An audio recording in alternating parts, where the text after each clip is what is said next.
Hai guys.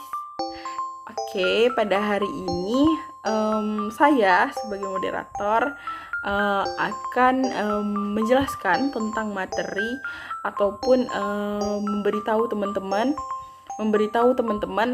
apa sih itu teknik-teknik konseling ataupun apa sih teknik konseling itu, apa aja yang termasuk dalam teknik konseling itu.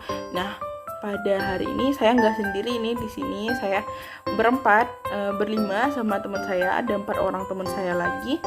Nah, di sini sebelum kita mulai kayaknya kita harus kenalan dulu deh ya, karena tak kenal maka tak sayang. Jadi akan saya perkenalkan satu-satu. Yang pertama ada Azlina Ramadhani, ada Rika Mauliana, ada Rifa Mulyani, dan juga ada Eriana Nasution. Nah, di sini teman-teman pasti udah penasaran ya, apa itu teknik-teknik konseling dan gimana sih pengaplikasiannya. Nah, jadi untuk materi yang pertama nih akan saya jelaskan sendiri. Jadi dalam teknik-teknik konseling ini ada beberapa istilah. Jadi bukan cuma teknik konseling doang. Jadi ada beberapa istilah lain seperti kayak strategi konseling, keterampilan konseling, dan juga teknik-teknik konseling. Nah, teknik-teknik konseling ini kan udah biasa kita dengar lah ya, ataupun udah biasa disebutkan gitu pas belajar.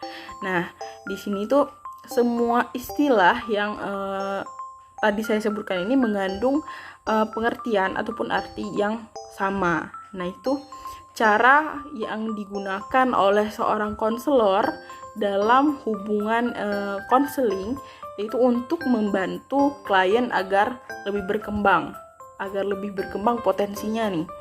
Potensi apa sih? Potensi apa yang berkembang? Nah, potensi serta untuk potensi yang berkembang itu dia mampu untuk mengatasi masalah yang dihadapinya dengan dapat mempertimbangkan baik itu kondisi lingkungan, nilai-nilai sosial, budaya, dan juga agama.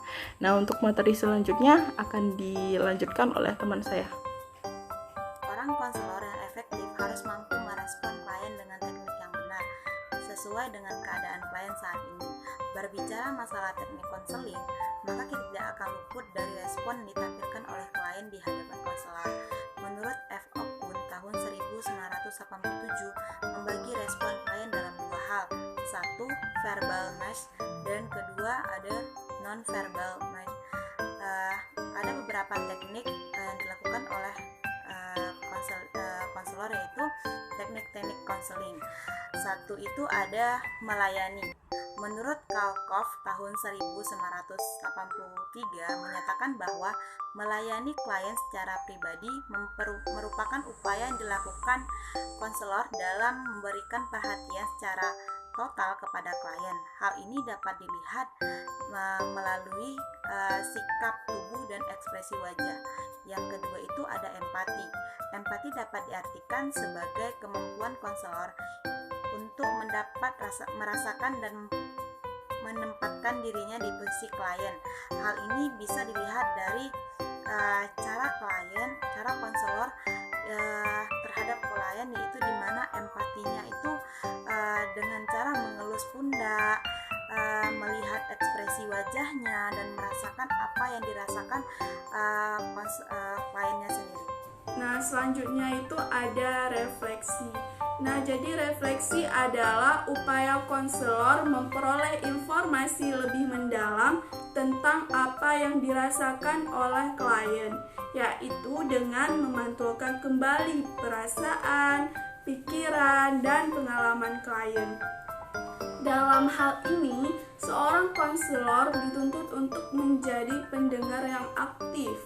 Nah, jadi ada 3 jenis refleksi.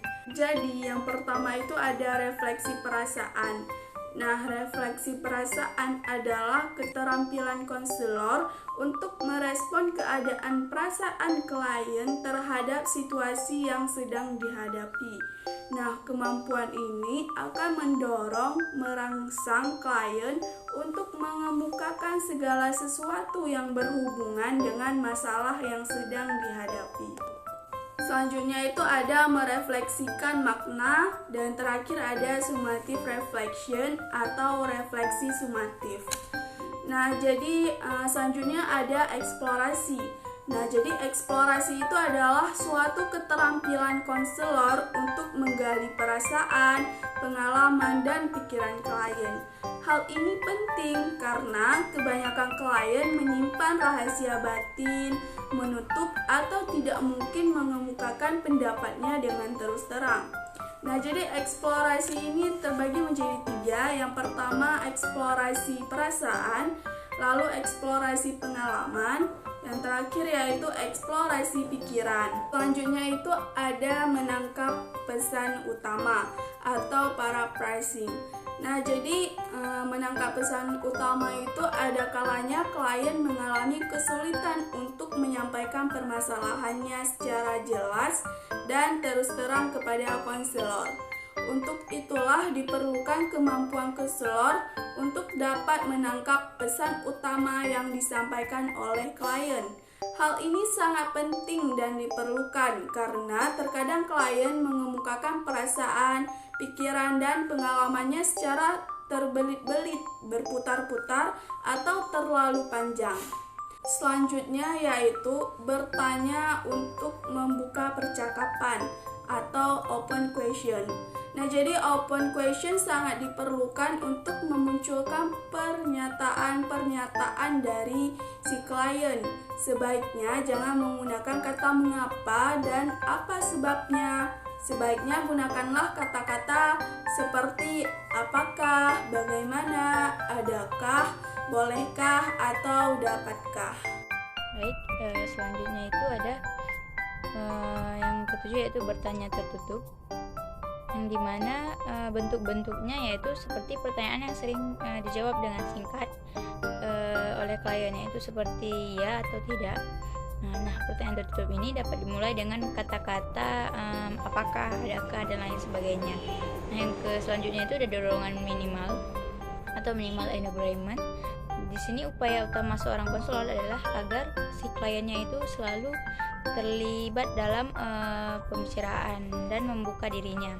Nah, pada proses konselor ini. Nah, jadi tujuannya untuk membuat klien semakin semangat untuk menyampaikan masalahnya dan mengarahkan pembicaraan agar mencapai sasaran dan tujuan dalam konseling. Selanjutnya ada interpretasi.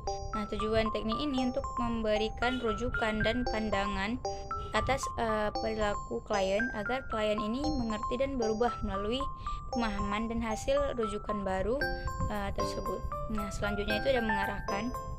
Konselor harus memiliki kemampuan ini agar dapat mengajak klien berpartisipasi secara penuh dalam proses konseling. Selanjutnya itu ada menyimpulkan sementara atau summarizing. Nah, jadi hasil percakapan antara konselor dan si klien disimpulkan sementara oleh si konselor untuk memberi gambaran kilas. Nah, jadi atas hal-hal yang telah mengandung klien menyimpulkan hasil percakapan secara bertahap. Nah, dan selanjutnya membahas kualitas diskusi dan mempertajam atau memperjelas fokus pada wawancara konseling. Selanjutnya ada memimpin. Dalam hal ini, seorang konselor diharapkan memiliki keterampilan untuk memimpin percakapan agar tidak menyimpang dari pertanyaan tujuan konseling yang utama untuk dicapai sesuai sasarannya. Nah, selanjutnya ada konfrontasi, suatu teknik konseling yang menantang klien untuk melihat adanya diskrepansi atau inkonsistensi antara kutipan dalam bahasa badan dan bahasa badan. Nah, ide awal dengan ide berikutnya, yaitu seperti senyum dengan kepedihan dan lain sebagainya. 14. Ada menjernihkan. Suatu tugas konselor untuk mengklarifikasi, memperjelas apa yang sebenarnya ingin klien sampaikan. Nah, oleh itu, konselor harus melakukan dengan bahasa sadap dengan alasan yang rasional sehingga mudah dipahami oleh klien. 15. Ada memudahkan. Suatu keterampilan membuka konseling agar klien dengan modal berbicara dengan konselor dan menyatakan perasaan, pikiran, dan pengalaman secara bebas, sehingga komunikasi dan partisipasi meningkatkan dan proses konseling berjalan efektif. 16. Diam. Dalam proses konseling, ada kala seorang konselor perlu untuk bersikap diam. Adapun alasan konselor melakukan hal ini dikarenakan konselor menunggu klien berpikir. Nah, bentuk protes karena klien bicara dengan berbelit-belit atau memanjakan perilaku editing dan empati sehingga klien bebas bicara. Diam di sini bukan berarti tidak ada komunikasi antara, melainkan tetap ada, yaitu melalui perilaku nonverbal, yaitu paling lama 5-10 detik. Selebihnya dapat digantikan dorongan minimal. 17. Mengambil inisiatif. Konselor juga harus dapat mengambil inisiatif apabila klien bersemangat untuk berbicara, segera diam dan kurang partisipasi.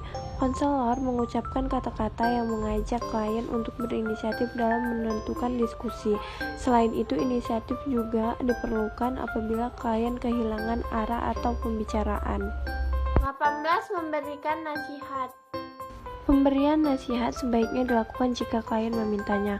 Walaupun demikian, tetap harus mempertimbangkan apakah pantas untuk memberi nasihat atau tidak. 19. Memberikan informasi. Dalam hal ini, informasi yang diminta klien sama halnya dengan pemberian nasihat. Jika konselor tidak memiliki informasi, sebaiknya dengan jujur katakan bahwa konselor tidak mengetahui hal itu. Akan tetapi, jika konselor mengetahui informasi, sebaiknya upayakan agar klien tetap mengusahakannya. 20. Merencanakan. Tahap perencanaan di sini maksudnya adalah pembicaraan kepada klien hal-hal apa yang akan menjadi program atau aksi nyata dari konseling. Tujuan adalah menjadikan klien produktif sehingga mengikuti konseling.